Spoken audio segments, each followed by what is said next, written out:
Hey guys, it's Tia. Welcome to the video. Hope you're doing well. So today I'm going to be talking about Etsy, which is another highly requested topic. And I'm mainly going to be talking about search engine optimization, how to get sales, and also how I run my store on autopilot. So it's pretty much fully automated. I don't have to do anything other than answering messages. Fire alarm there. I don't have to do anything other than answering the customer messages and making sure the listings are renewed and stuff like that. So as you can see, this is the type of sales I'm making on Etsy, and if I was to have to ship all of these out individually and do paid advertising on them, then it would be taking me a lot of time. So I get all these sales without any kind of paid advertising. It's all search engine optimization based. So that's what I'm mainly going to be focusing on in this video. So we're just going to be going through some SEO basics and then talking about keywords. And then I'm going to be showing you how I find niches or topics that actually sell. And then I'll be giving you like templates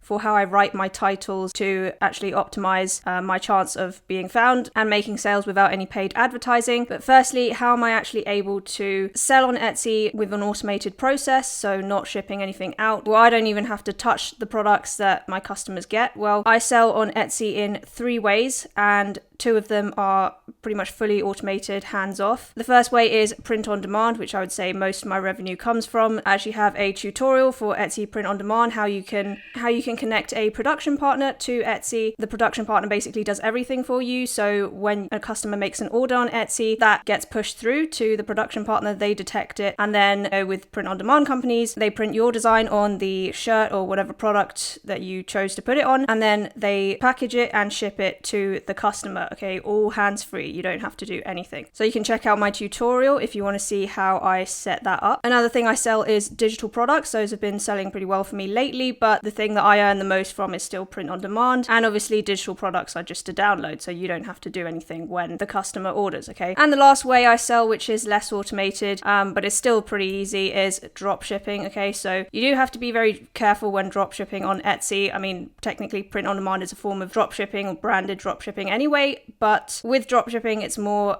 on you because you have to enter the customer's address into another website, say like AliExpress or something. And I only dropship 2 products right now, which I bought myself and I use, so I know they're trustworthy. I'm not going to be talking about that too much in this video because this is obviously about how to run it in an automated way. So yeah, those are the 3 ways that I sell on Etsy, and I would definitely recommend using print on demand or selling digital products, because with this automated type of process, you're at such a big advantage on Etsy, because most people on Etsy, well, I would say the fair majority of Etsy sellers, they sell the traditional way, so having to package and ship things out, maybe hand make things, so handmade businesses, and that takes a lot of effort. So I mean, I have really seen people print, cut, package and ship stickers individually on Etsy, okay? So that is what most people are doing on Etsy, and just by knowing print on demand exists and knowing how to connect a production partner to automate your store, you are pretty much already at an advantage, okay? Because you can basically upload as much as you want, whereas people doing the traditional method, they're sort of confined to what their time allows, and also they have to do other things like go on vacation mode. If they're on holiday, they can't send and ship out orders, whereas there's no such problem for you if you're a print on demand seller, okay? So that is the big advantage that you have. So before we talk about templates and stuff like that, let's talk about the bare basics of Etsy search engine optimization, okay? So this is the page on search engine optimization. I think it gives a pretty good overview. I'll link this in the description as well. So SEO, if you didn't know, is a powerful process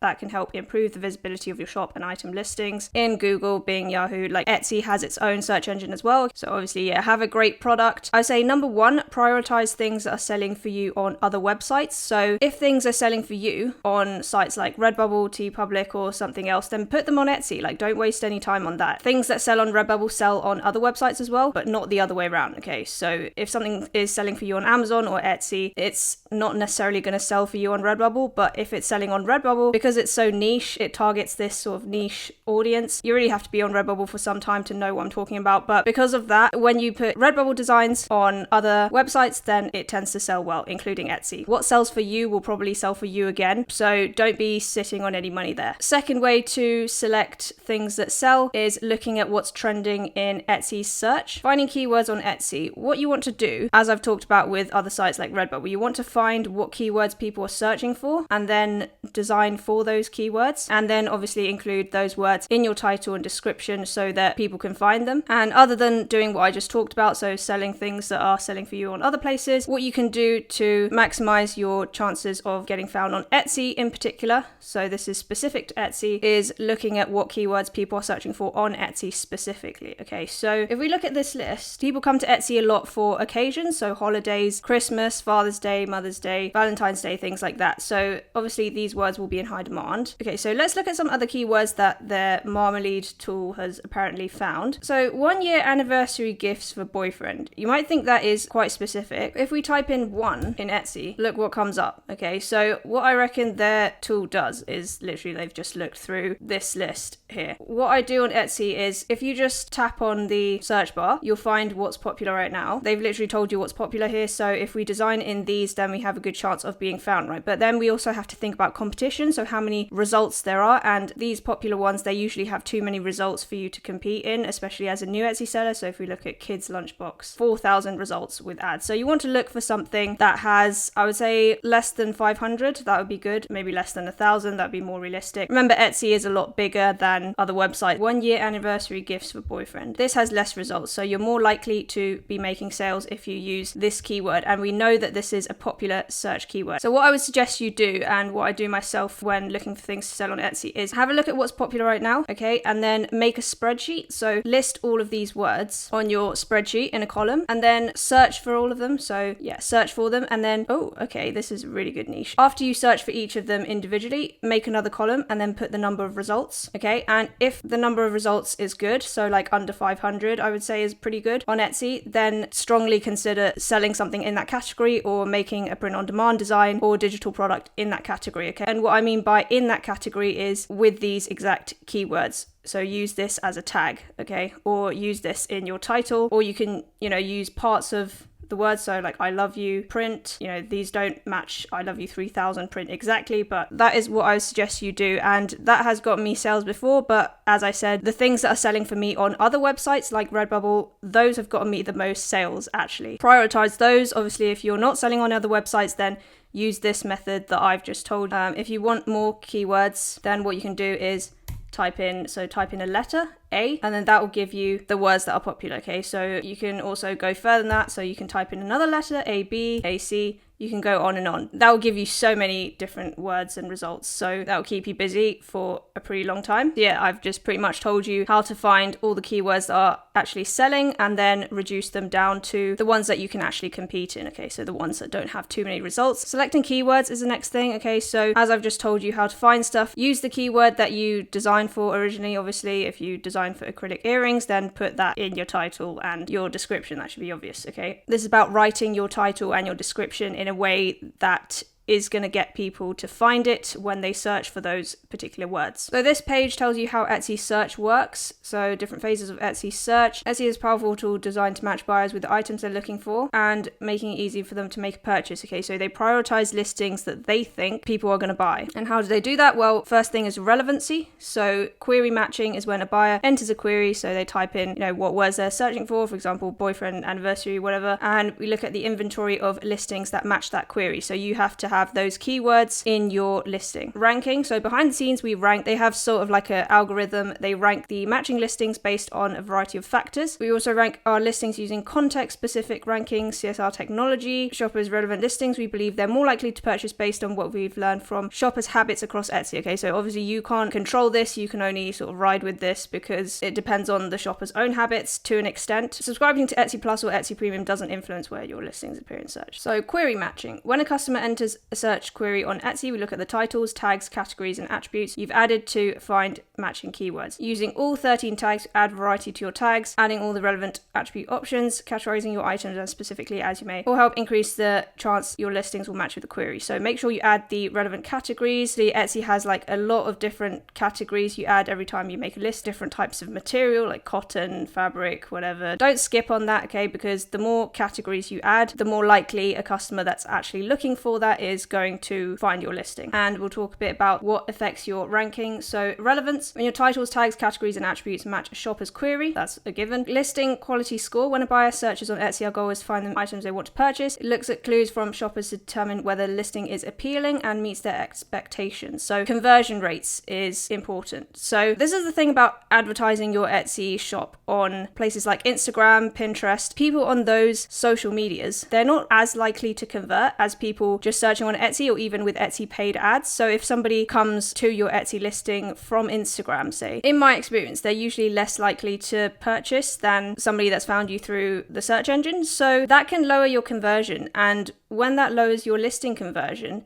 it can actually push your results down in the search. So, have a careful think about whether you want to advertise on social media. I don't do that personally, so I do no kind of social media advertising for any of my stores. Okay, so everything I do is through search engine. As I said, I don't use paid ads yet. I might be experimenting with that in the coming few weeks, so I'll let you know if it goes well or anything. But for now, I just use the search engine, which means that my listings actually have a higher than average conversion rate. That can be an influence as well. So just think about it. I'm not saying by any means don't promote your listings, but just have a careful think about it and whether it's going to harm your conversion rate more than doing good. Maybe try it for a while, and if your listings aren't moving up in the ranks because the conversion rate is staying low, then you might want to stop doing that. And also you can have a look at this page. It's pretty good, talking about how to create listings that convert. Okay, so obviously creating a good user experience, having good ratings, 5-star ratings. When Etsy customers rate your products, their reviews and ratings appear on all of your products, okay? It's just something that Etsy has. So you don't want to be creating a bad impression, the first impression on a new customer, by getting bad ratings. Always be looking to answer your messages. If customers need any kind of help, answer it promptly, okay? There's really no time to waste when it comes to that. You want to be making sure you're keeping up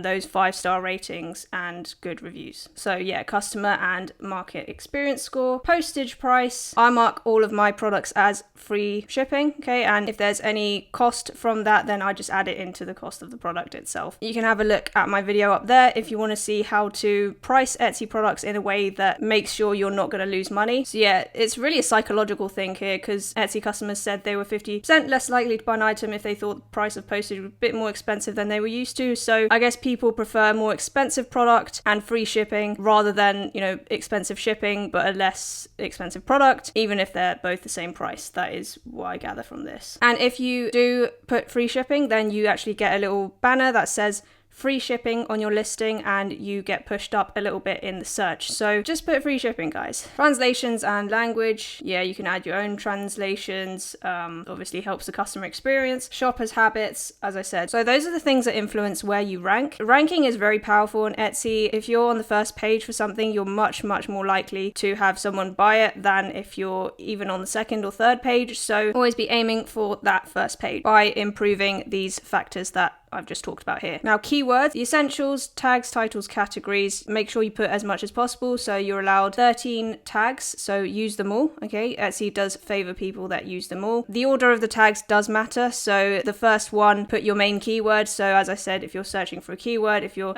searching for acrylic earrings, then put that as the first tag, and then other things, okay? So as your first tag and the first words in your title, I would say always put the keywords that you think are most likely people are searching. And if they're in this list, then people are definitely searching for them. Categories, as I said, add as many of them as possible. Attributes, so things like color and material, it's always good to add these. Titles, so I'll be talking about titles later. Tags, use all 13 tags. Some people have worried about tag spamming and stuff. Obviously choose your tags carefully, but do use all of them. Use multi-word phrases. So as I said, these are the multi-word phrases that people are looking for. Use these in your tags, even if you think some of these are a bit niche. So acrylic cake topper, I can't imagine myself searching for that, but these exact words are what people are searching for in this order, so put them in there in that order. Consult your shop stats. So in your shop statistics, you should be able to see what keyword searches are getting you sales. Use those keywords again, as I said before, if something's working for you in particular, because you have a consistent sort of, time frame, upload, advertising skills and consistency, okay? So if something is working for you, it's likely to work for you again. Consider synonyms and regional phrases, and do use target long tail keywords. So instead of trying to compete for popular generic searches like tote bag or diamond ring, prioritize less popular phrases that describe what's really special about your products. For example, canvas, tote bag, or natural diamond ring. So putting in more words, I guess. Shoppers who know what they want often buy more specific searches, and you can deliver what they're looking for. So tagging don'ts: don't repeat tags. Essentially, you're just wasting a tag if you keep on repeating the same word. Just because you put the word dog 10 times doesn't mean you're going to rank higher for that keyword. So don't repeat categories and attributes. For example, if your item is in the statement ring category, you don't need to add statement ring as a separate tag. Don't include misspelling. So apparently Etsy has some fancy software that redirects people. Don't add tags in multiple languages, and don't worry about plurals. Brainstorming ideas for tags. We'll talk about this a bit more later, but basically, if the customer is looking for minimalist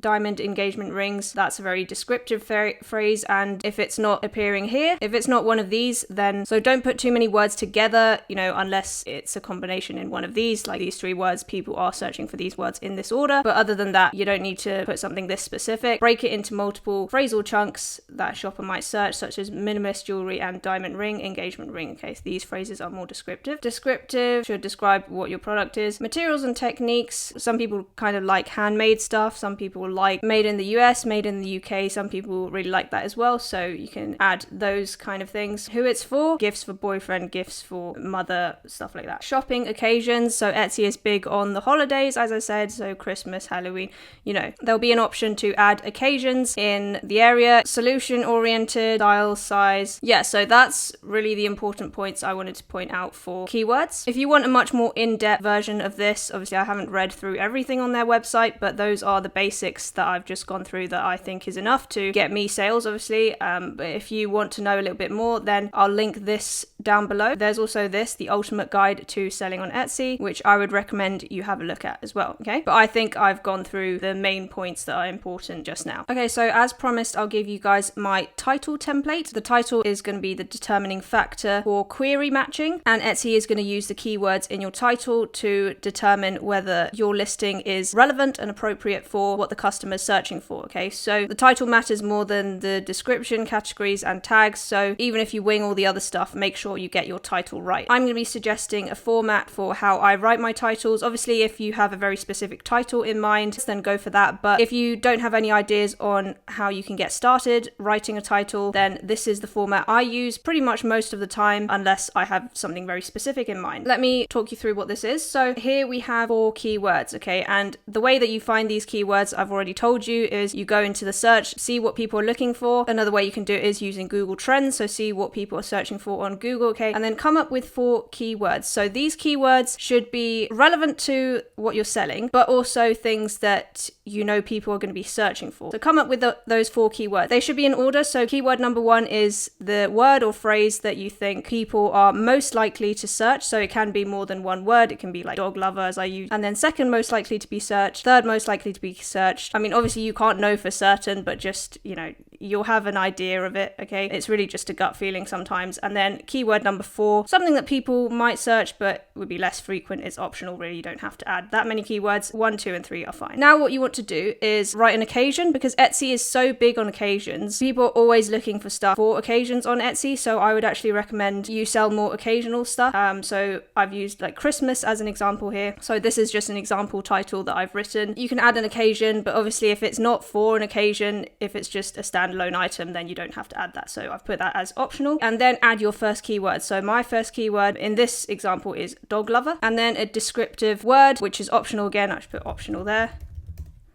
Let's say like pink mug, or like, fancy mug, something like that. And then the object you're actually selling, okay? So don't forget to put that in the title if you're selling a mug or a shirt, something like that. And then do a bar, so that is very clear. Property, so if the mug is like 8 ounces, if the shirt is like a particular size. Keyword number 2, puppy here, so that would be something else that I've researched, which I think is not as commonly searched as this word, but is still something that people might search for. So put keyword number 2 here. Another descriptive word, and then the object synonym. So I've got mug here. So cup is a synonym for mug. And then keyword 3. Obviously this it's just a template. It's not a hard and fast rule. You can feel free to add in stuff that you think would help inform your customers more. And then gift for person. Gifts always sell so well. Okay, just put gift for whoever. And if like Mother's Day is coming up, put mother. If Father's Day is coming up, put father. Especially since the first time you list something, so say it was coming up to Mother's Day, when I list that thing, it will get a little boost in the ranking. Okay, so if it's got that boost and it's got the word mother in the title, then you're a lot more likely to get a sale. And then keyword for, which is optional, you can put that after there if you still have characters left. But other than that, something like this would be an example of a title that I'm writing. It might look like a little bit of a mess, but that is how you really optimize for search engine. You've really got to be thinking about what customers are searching for and what information description they would want to know about your product. So that was just a quick rundown of Etsy SEO. Obviously, there's a lot of different ways of doing this. There's more advanced tools and stuff like that maybe I'm not aware of, but this is what works for me. If you have any other ideas or any other tips or any questions, let me know in the comments down below. I've given you pretty much all the advice of what I do anyway. If you found that video useful, give it a like, subscribe to my channel, and turn on notifications bell so you don't miss any of my videos. TikTok, Instagram, and Twitter down in the description, and I will see you in the next video.